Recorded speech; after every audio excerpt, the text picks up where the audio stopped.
Assalamualaikum warahmatullahi wabarakatuh. Bismillahirrahmanirrahim. Alhamdulillahi rabbil alamin, wassalatu wassalamu ala asyrafil mursalin Sayyidina wa maulana Muhammadin wa ala alihi wa sahbihi ajma'in. Kita baca ayat 3 dan seterusnya. A'udzu billahi minasy syaithanir rajim. Bismillahirrahmanirrahim. Walaula an kataballahu alaihimul jala'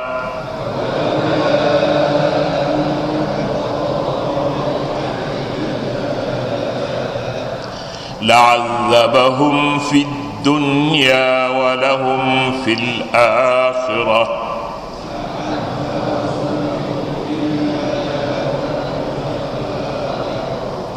walahum fil akhirati azabun nar.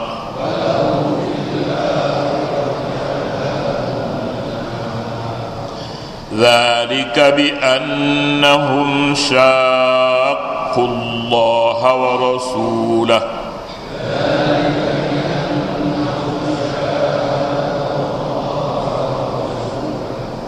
wa man yushaqqillaha fa innallaha shadidul 'iqab.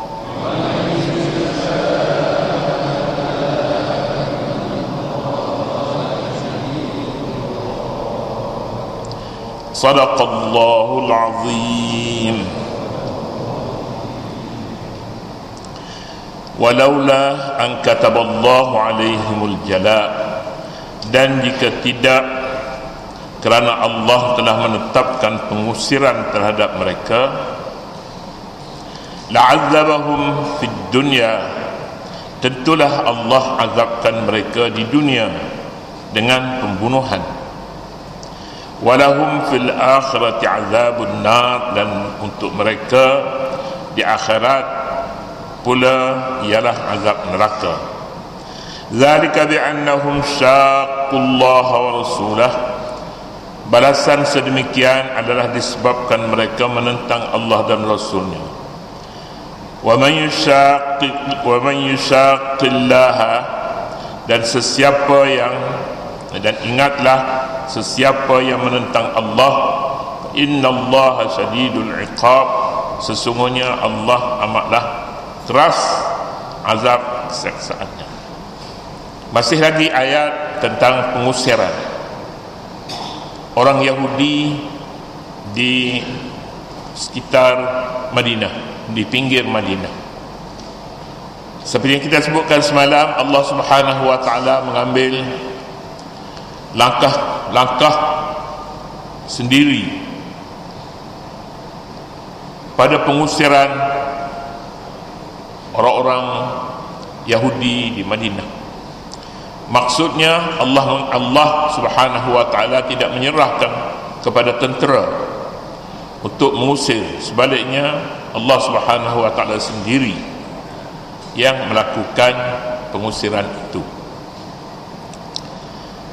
Apapun, tentunya lah Allah Subhanahu wa taala mengizinkan, tetapi ungkapan berbeza apabila Allah Subhanahu wa taala menyatakan walaula an kataballahu, jika tidak Allah mewajibkan, menetapkan, memastikan.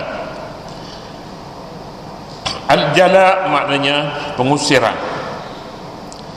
Pengusiran, bahasa akhbar menterjemahkan pelarian. Sebenarnya pelarian, pengusiran itu satu perkara saja. Dia tidak lari jika tidak diusir. Dia usir supaya tinggal, supaya lari, jangan tinggal lagi pada tempat itu. Pengusiran Rohingya tidak dikatakan pelarian orang itu pengusiran. Dia diseksa. Samalah juga di mana-mana pun pada hari ini bahasa itu sebenarnya al-jaliyah dalam bahasa Arab. Al-Jaliyat, Al-Jala' satu perkataan datang daripada Jaliyat, itulah Al-Jaliyat, maknanya pelarian.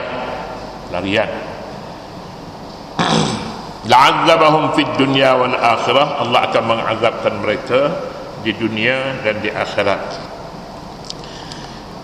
Muka surat 101. Menurut Abdul Karim Al-Khatib, pengusiran ini dinamakan Al-Hashr, perhimpunan, li'awwalil hasri, bagi pengusiran yang pertama. Hasr maknanya perhimpunan untuk melarikan diri. Pengusiran pertama membayangkan bahawa akan masih ada lagi pengusiran kedua, ketiga, hinggalah seterusnya. Tiada seorang pun lagi yang tinggal dari kaum Yahudi di bumi Arab. Sebab pengusiran yang pertama ini sebahagian daripadanya sahaja, iaitu melibatkan kaum Bani Nadir. Masih ada kaum-kaum lain, namanya kaum Bani Quraizah, Banu Qainuqa, dan suku Sakat Yahudi masih ramai lagi.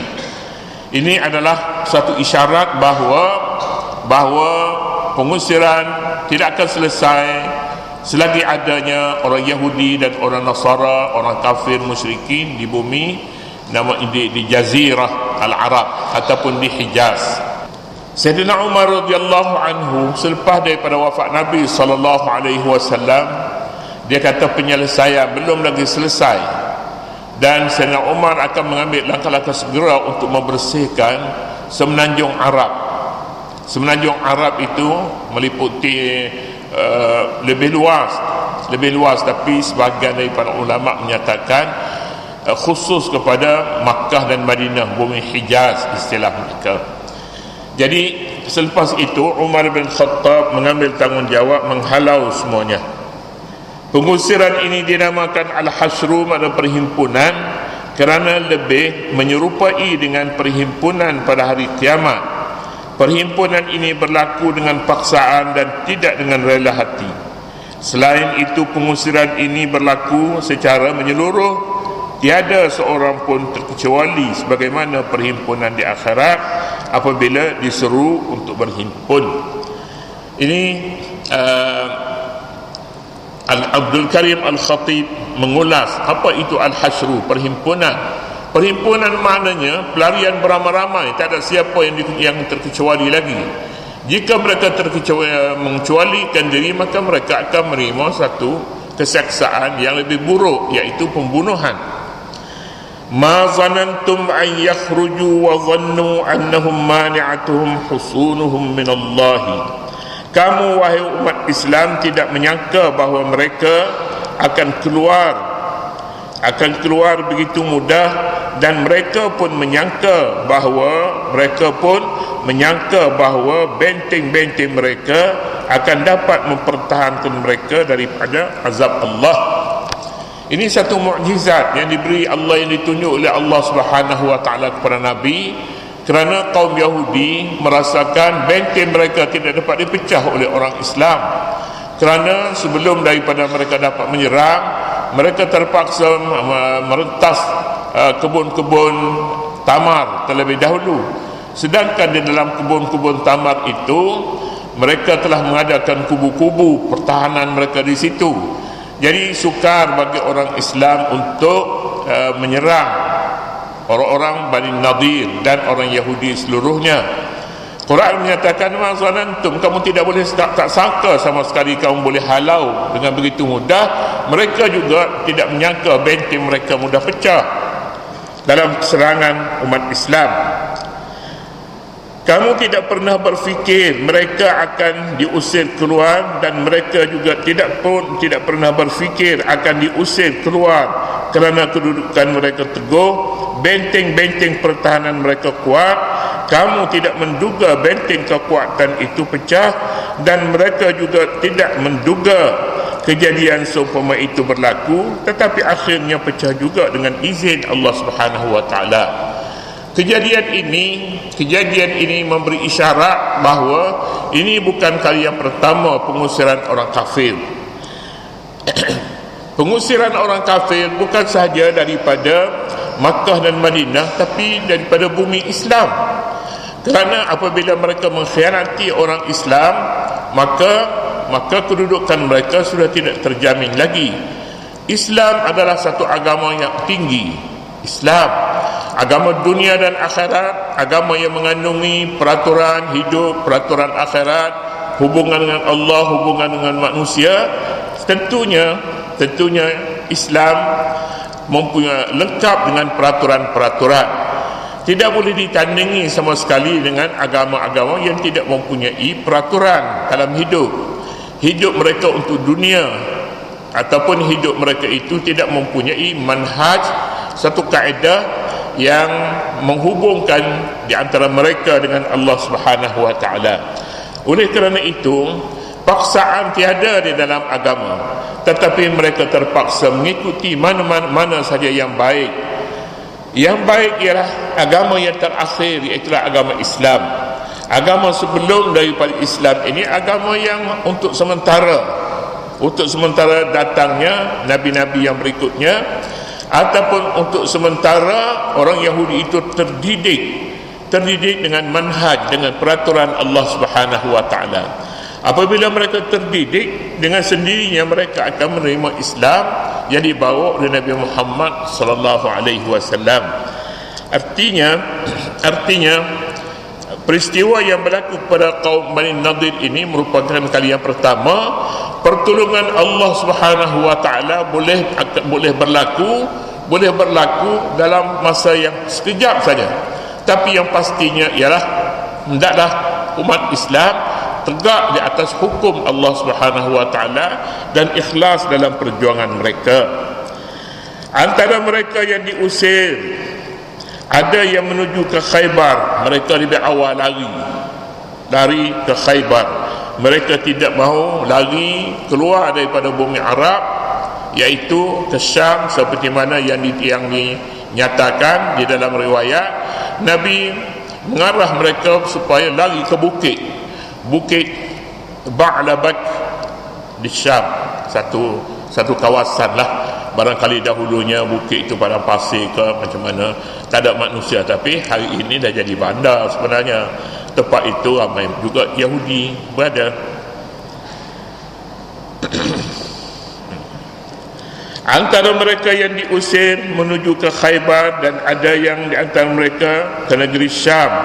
Di antara pembesar-pembesar mereka yang menuju ke Khaybar ialah Salam ibni Abil Huqaiq, nama Yahudi Salam. Islam tak ada nama Salam, tapi nama Abdus Salam ada. Ialah Salam ibni Abil Huqaiq, Kinana bin Rabi' ibni Abul Huqaiq, dan Huyai ibni Akhtab. Mereka ini antara tokoh yang mengembelingkan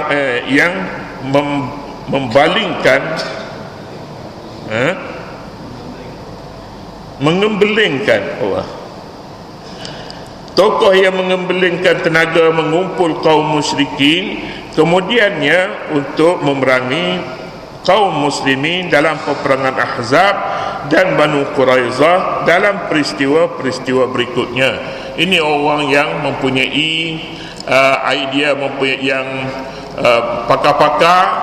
pakar-pakar di kalangan orang-orang Yahudi pada waktu itu, kerana mereka yang mengatur strategi dalam peperangan-peperangan berikutnya. Peperangan itu ada yang namanya Ahzab, peperangan Banu Quraizah dan lain-lain. Yahudi Banu Nadir sendiri, Yahudi Banu Nadir terdiri daripada orang-orang kaya. Mereka mempunyai kebun dan rumah-rumah mewah.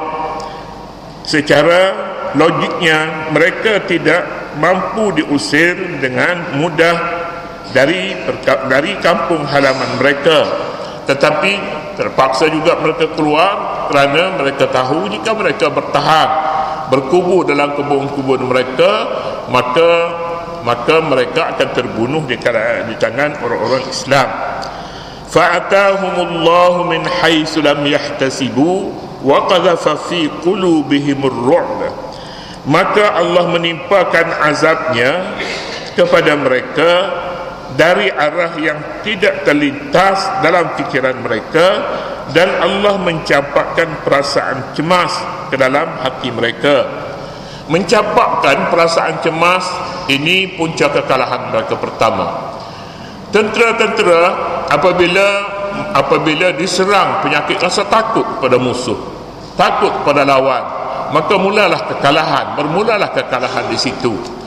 Tentera-tentera Islam, satu keistimewaan yang ada pada mereka, dapat menggerunkan musuh pada jarak perjalanan 1 bulan. Maknanya kalau berjalan sebulan lagi baru sampai dekat musuh di sini sudah kecukup, sudah takut. Nusirtu, kata Nabi, nusirtu birru'bi, aku ditolong dalam peperangan kerana ketakutan musuh. Ketakutan musuh.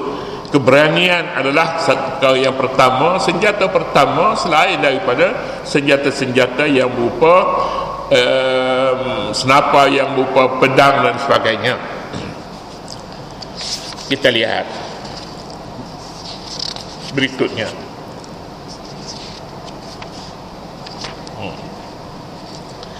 Serangan datang kepada mereka dari dalam hati mereka sendiri, dalam bentuk ketakutan, menyebabkan mereka sendiri meruntuhkan benteng-benteng kekuatan mereka. Kerana mereka takut mereka dengan meruntuhkan benteng-benteng rumah mereka, kerana mereka bercadang untuk bawa keluar bukan harta benda tetapi pintu, disebutnya bingkai pintu. Jadi bila Nabi SAW perintah keluar, yang pertama yang mereka pindahkan ialah bingkai pintu, bukan pakaian. Boleh jadilah pada ketika itu pakaian itu tidak seberapa, ataupun dalam fikirannya mereka begitu. Yang lebih penting lagi ialah barang-barang yang berupa seni, kerana dia katakan orang Yahudi sebenarnya mempunyai kepandaian di dalam bidang ini. Menakutkan musuh dengan mencampakkan kegerunan dalam hati mereka adalah antara anugerah Allah yang khusus kepada Nabi Muhammad sallallahu alaihi wasallam. Di dalam sebuah hadis daripada Jabir bin Abdullah, Nabi bersabda, "Nusirtu birru'bi masirata syahrin." Aku ditolong dengan mencampakkan ketakutan dalam hati musuh pada jarak sebulan perjalanan. Sebulan perjalanan itu musuh sudah cukup takut. Itu katanya keistimewaan tentera Islam. Dan Nabi menyatakan, aku ditolong dengan ketakutan seumpama ini. Yukhribuna buyutahum bi'aidihim wa aidil mu'minin. Lalu mereka merobohkan rumah-rumah mereka dengan tangan-tangan mereka sendiri dan tangan orang-orang yang beriman. Ini juga satu kelemahan mereka. Mereka tidak percaya lagi bahawa mereka menang. Oleh yang demikian mereka lebih awal meroboh rumah-rumah mereka sendiri sebelum orang-orang yang beriman merobohkan tempat-tempat tinggal mereka. Di dalam Islam, peperangan ada adabnya. Ada perkara-perkara yang tidak boleh diroboh. Perkara harta benda tidak boleh dimusnah, kecuali harta itu menjadi kekuatan musuh untuk mempertahankan diri. Nabi menyebutkan ada, kalau tak salah 10 perkara yang mesti dijaga. Rumah-rumah ibadat orang bukan Islam, seperti rumah ibadat orang Yahudi, orang Nasara, itu dalam peperangan tidak boleh dimusnah. Pokok-pokok tak boleh dipotong, tak boleh dibakar. Orang tua, orang perempuan tidak boleh diancam, tak boleh dibunuh dan diancam. Dan barang-barang yang berharga tidak boleh dimusnahkan. Barang-barang berharga, termasuklah bangunan, rumah-rumah ini tidak boleh dimusnahkan.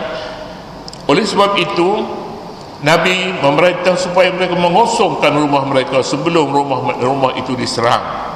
Tujuannya nanti apabila tentera Islam menang, tempat tinggal mereka itulah dia rumah-rumah yang mereka rampas dari tangan musuh, tangan orang-orang Yahudi.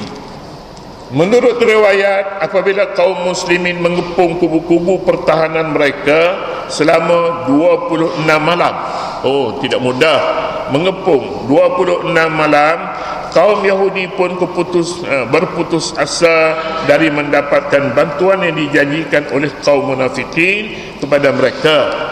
Tadi disebutkan sebelum ini, orang munafikin di Madinah menjanji jika mereka diserang oleh tentera Islam, maka mereka orang pertama akan membantu. Tetapi selama 20 malam, lebih 26 malam yang disebut di sini, mereka terkepung dalam kebun-kebun mereka. Munafikin tak ada siapa pun yang keluar untuk membantu, memberi pertolongan. Munafikin diketuai oleh Abdullah ibni Ubay bin Salul. Ini ketua munafikin di Madinah, yang dalam sejarahnya menyebutkan anaknya Abdullah